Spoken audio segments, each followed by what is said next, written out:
Allahu, Allahu, Allahu, Allah. Bismillah wa salatu wa salamu ala Rasulillah, amma ba'd.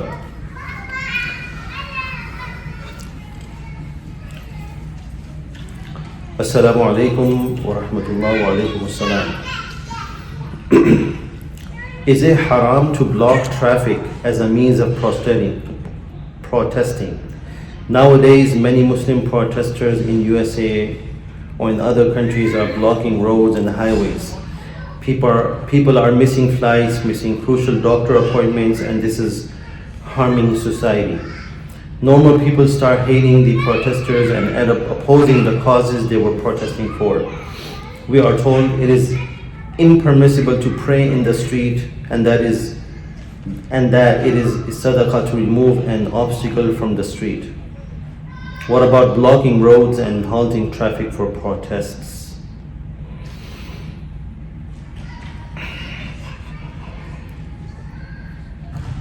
So, remember this hadith that the Iman has more than 70 branches. Iman has more than 70 plus branches. The highest is La ilaha illallah. That's the highest branch. The lowest, Rasulullah sallallahu alaihi wasallam mentioned, Imatutut tariq anil adha, to remove any obstacles from the pathways. There is anything harming others, remove it. That is also part of Iman, and that is also sadaqah. That is the lowest. Harming others, it is haram. Giving difficult times, hardships to others, it is not permissible in Islam. Right? Now, yes, unfortunately, these things happen. But engaging in peaceful protests, there's nothing wrong in that. So that one's voice is heard, that is fine, no problem. It should be peaceful, number one. It should be in those areas which the city allows, gives permission, and is designated. Because their planning is that there's no any traffic, there's no nothing, the normal people, they'll get in difficult time. What will happen if they're going to allow anywhere, on any street? There'll be a big problem.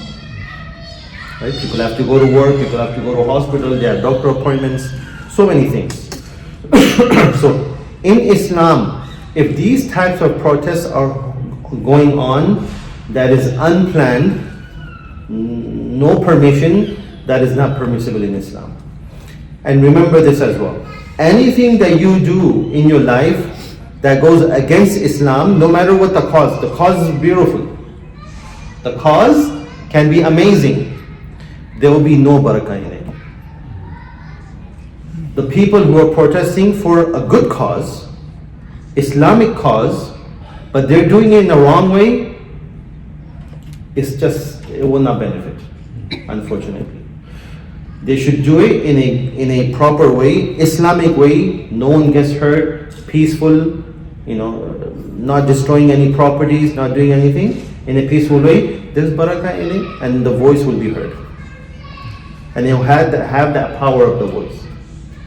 Other than that, you won't. So yes, if anyone is involved in these type of a protest where the roads are being blocked, and even praying even in those streets, in those areas that the government did not give the permission, it is not permissible.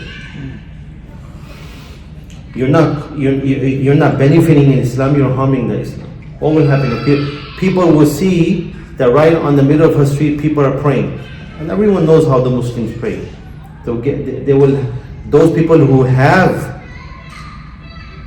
both hatred against Islam, it will increase. And those who do not have it, it will come into their hearts. So we should be very careful, especially living in these type of countries. I mean, I'm not saying that we should do it in our Muslim countries as well. No, that is not. But especially living here,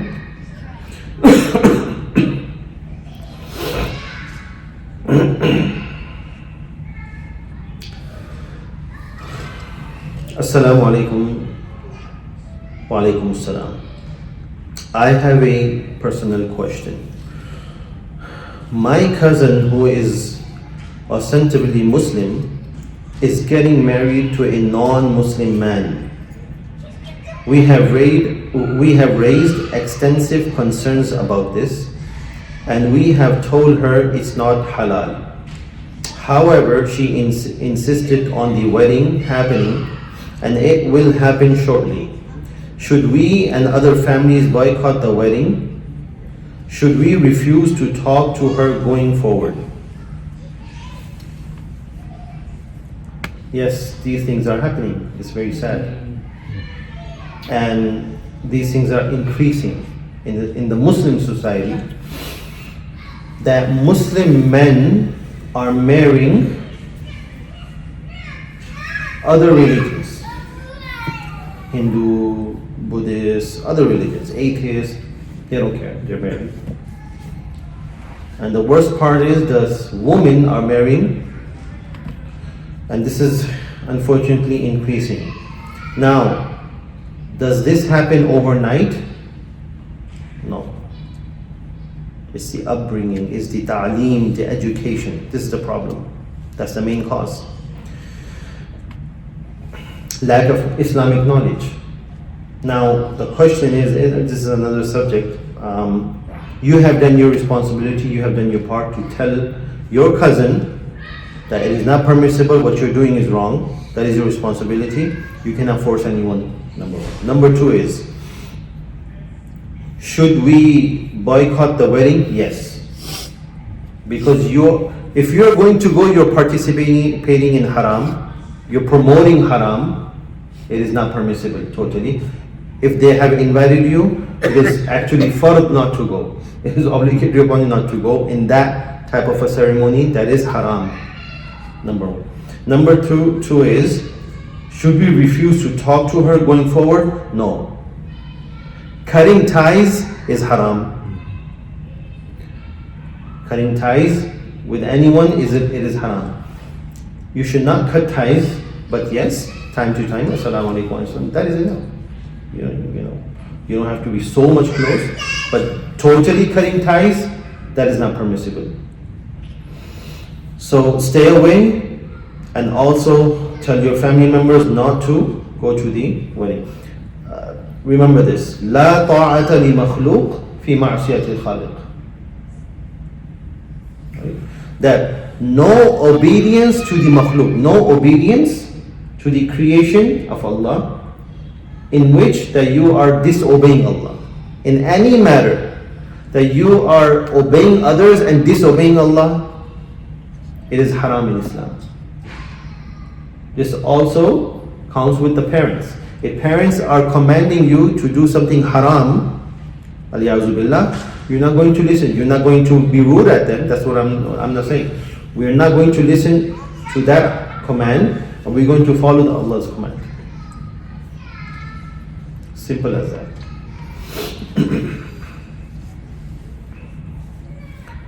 So do not go and participate. Subhanallah, Ajib, people are participating in gay marriages. Muslims are participating in gay marriages. Even though, no, I don't like it, I don't believe in it, but you're participating. This is a hypocrisy. And you're promoting, you're going and you're participating, you're saying congratulations, you're giving them gifts. What is this? It means you are saying, okay, this is what you are doing is okay.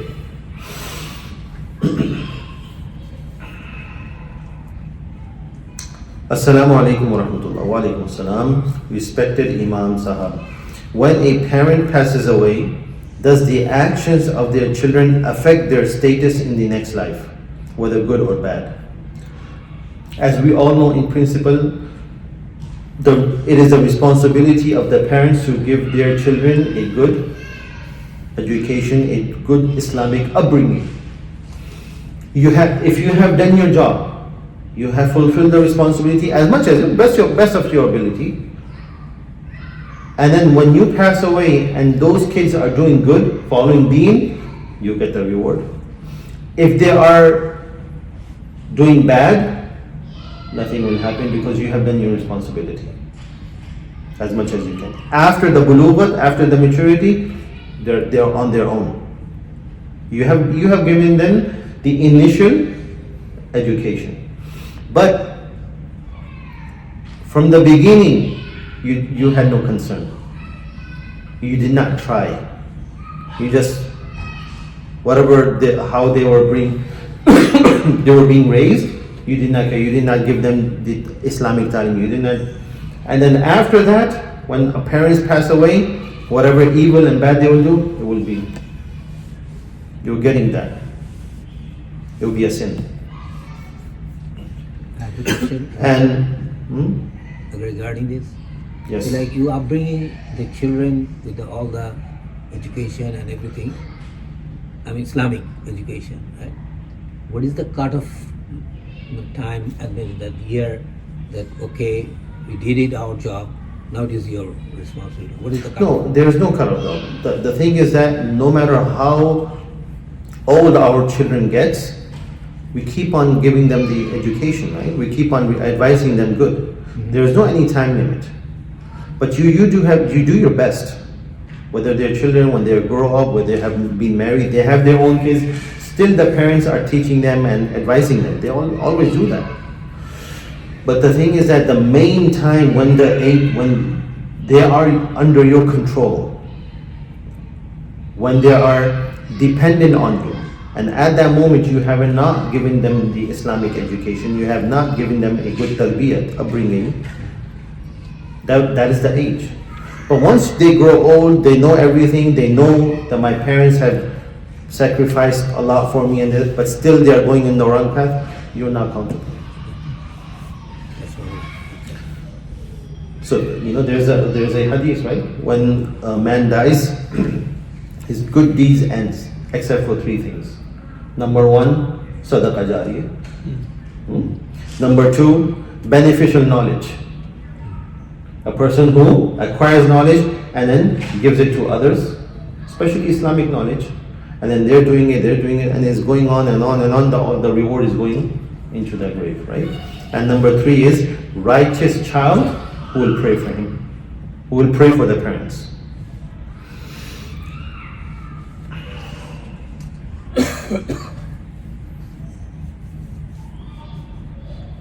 Shall we that's it for today? Wa akhiru da'wana alhamdulillah. Jazakallah khair.